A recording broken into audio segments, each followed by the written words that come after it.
সাবধান, এই বশীকরণ খুবই শক্তিশালী, এর অপব্যবহার করা যাবে না। বিবাহিত নারী বা পুরুষকে অনৈতিকভাবে বশ করার চেষ্টা ইসলামে হারাম, নিষিদ্ধ এবং এটি কবিরা গুনাহ। ইসলাম স্বামী স্ত্রীর মধ্যে ভালোবাসার সম্পর্ককে গুরুত্ব দেয়, কিন্তু জাদু, টোটকা বা অন্যায়ভাবে কাউকে বশীকরণ করার অনুমতি দেয় না।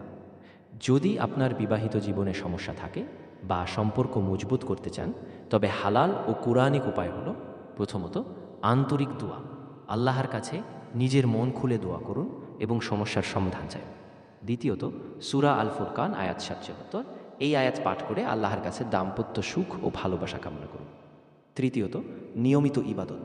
নিজেকে এবং সঙ্গীকে নিয়মিত নামাজ ও কুরআন তিলাওয়াতের প্রতি উৎসাহিত করুন।